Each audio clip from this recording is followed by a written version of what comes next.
We're back inside City Hall as former congressman and convicted felon Michael Grimm makes a bid for his old seat. Our Grace Rao has been going over his financial disclosures. Documents filed with the House of Representatives and the Federal Election Commission are helping us get to the bottom of a few outstanding issues for Grimm.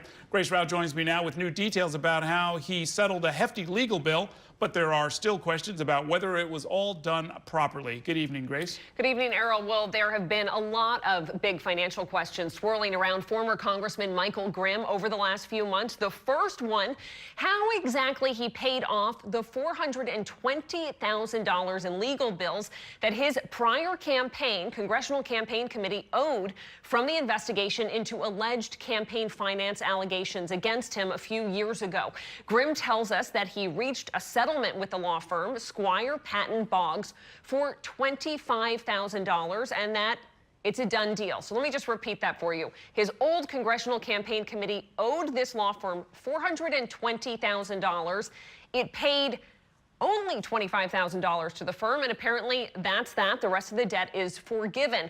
All of this is reflected in paperwork that is on file with the Federal Election Commission, but, and this is a big but, there is no indication that the FEC has actually approved the debt settlement deal yet, which is a requirement. A spokesman for the FEC was searching through the website with me earlier today for that debt settlement document because it would have been posted on the website had it been approved, and it was really nowhere to be found.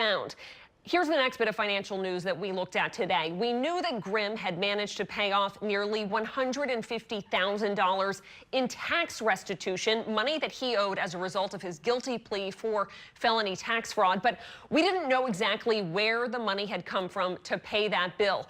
Grimm's political mentor, Guy Molinari, he's a former congressman, a former Staten Island borough president. He loaned Grimm $20,000, and then Grimm's mother loaned him about $120,000. Those specific figures Grimm provided to us today on the phone, but they were reflected in a financial disclosure report that he filed with the House of Representatives as well, that was just recently released. That form also shows us how Grimm has been earning money these days. He's been consulting for a number of clients, including Guy Molinari, who it turns out is writing a new book. Now, when I talked to Grimm on the phone, he said that mostly he's been doing what he called due diligence consulting. Gave me an example of checking out the finances of a potential business partner for a client of his to make sure that everything is what it appears to be. As for the question of whether the FEC had signed off on that debt settlement agreement, that $420,000, we heard back from Grimm's campaign tonight.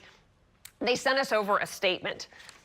They said a debt settlement agreement is routinely approved upon the notification of termination of a committee. The termination process is underway and is likely to be completed no later than the March 31st filing date. The campaign's treasurer, Nancy Watkins, is in touch with the FEC to ensure full compliance. But as of right now, the FEC has not signed off on anything. So, Errol, it remains to be seen just how rigorous a process they're going to put the campaign through to decide whether $25,000 is a legitimate settlement for a $420,000 campaign debt. Because if it's not, then what that turns into is a multi-$100,000 donation, in effect, to a politician, which under federal rules is really not permitted. And the fact that he's running again could complicate things for him, because you could argue, listen, this candidate is done, this campaign committee is shutting down, this person has no future in politics, this law firm's not going to get anything out of them. But